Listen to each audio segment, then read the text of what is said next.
AIADMK auditor வீட்டில் அமலாக்கத்துறை, வெடவெடுக்கும் எம்ஜிஆர் மாளிகை, ஈடி ரேடாரில் அதிமுக புள்ளிகள், எடப்பாடியிடம் நான் இறங்கி போவதா, ஜே.பி. நட்டா வருகையில் நடந்த ட்விஸ்ட், பாஜகவின் சங்காத்தமே இனி வேண்டாம் என்று எடப்பாடி அதை உதறிவிட்டு ஓடிய நிலையில் அதை மீண்டும் வாரி அணைத்துக் கொள்ள படாத பாடுபடுகிறது பாஜக.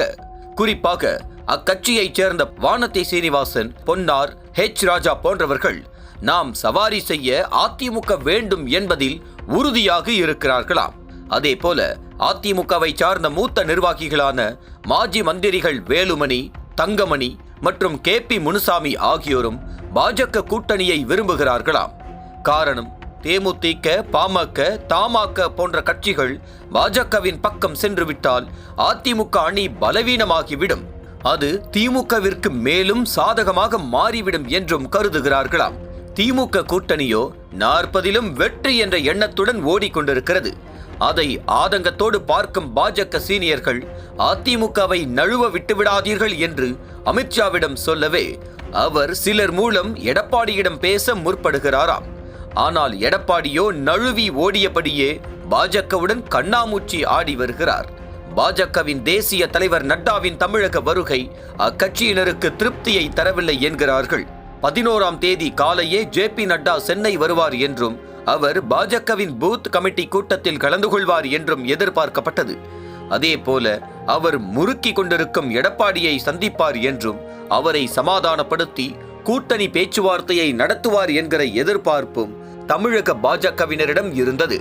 ஆனால் நட்டாவோ சென்னையில் நடந்த காலை நிகழ்ச்சியில் கலந்து கொள்ள மறுத்துவிட்டாராம்.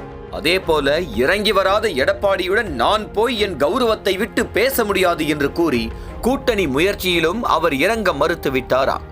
மாலையில் நடந்த பொதுக்கூட்டத்தில் மட்டும் நட்டா கலந்து கொண்டு விட்டு புறப்பட்டு விட்டாராம்.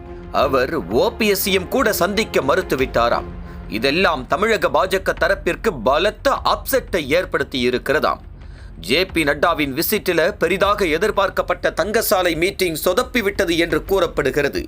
சென்னை வந்த ஜே.பி. நட்டா சென்னை தங்கச்சாலையில் ஏற்பாடு செய்யப்பட்டிருந்த பொதுக்கூட்டத்தில் கலந்து கொண்டார்.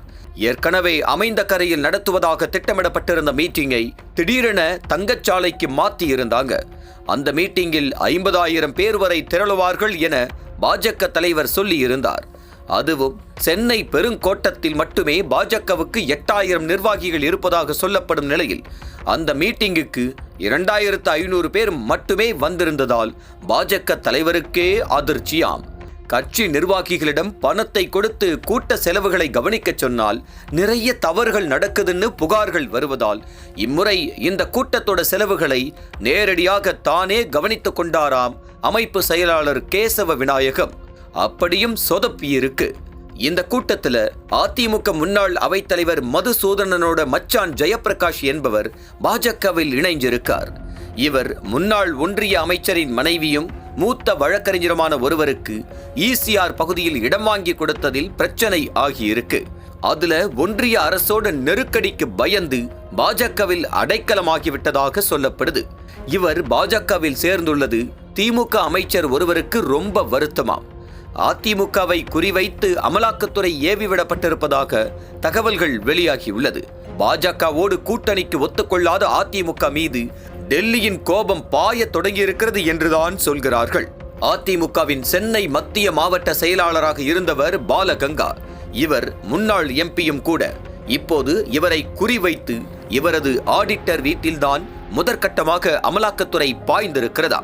வடசென்னை பின்னிமில் வளாகத்தில் சில ஆண்டுகளுக்கு முன்பு லேண்ட்மார்க் என்ற நிறுவனமும் கேஎல்பி என்ற நிறுவனமும் இணைந்து அடுக்குமாடி குடியிருப்புகளை கட்டியது.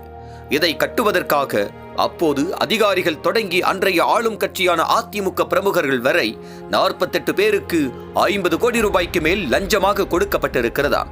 இது தொடர்பாக லஞ்ச ஒழிப்புத்துறை பதிவு செய்த வழக்கை இப்போது அமலாக்கத்துறை கையில் எடுத்திருக்கிறது. இந்த வழக்கில் அதிமுகவை சேர்ந்த பாலகங்கா, வெங்கடேஷ் பாபு உள்ளிட்டவர்களுக்கு அந்த பில்டர்கள் லஞ்சம் கொடுத்ததாகத்தான் வழக்கு. இதில் இப்போதைய திமுக அமைச்சர் ஒருவரும் இருக்கிறாராம். அமைச்சர் பெயரை எஃப்ஐஆரில் திட்டமிட்டே சேர்த்திருக்கிறார்களாம். ஆடிட்டர் வீட்டில் நடந்த ரெய்டால் அதிமுக தரப்பு வெடவெடத்து போயிருக்கிறது. இதைத் தொடர்ந்து அடுத்தடுத்து அதிமுக பிரமுகர்களின் வீடுகளிலேயே ரெய்டு நடக்கும் என்கிறார்கள். நக்கீரன் டிவிக்கு சப்ஸ்கிரைப் செய்யுங்கள். உங்கள் ஆதரவே எங்கள் பலம். ஆசிரியர்களுக்கு நண்பனாகவும் மாணவர்களுக்கு ஆசானாகவும் திகழும் தேர்வு வழிகாட்டி. ஒவ்வொரு பாடத்திற்கும் அனுபவமிக்க ஆசிரியர்களின் துல்லியமான தெளிவான விடைகள். CNC இருக்கு, தேர்வு பயம் எதற்கு? இது தீரன் பப்ளிஷிங் ஹவுஸ் விற்பனை வெளியீடு.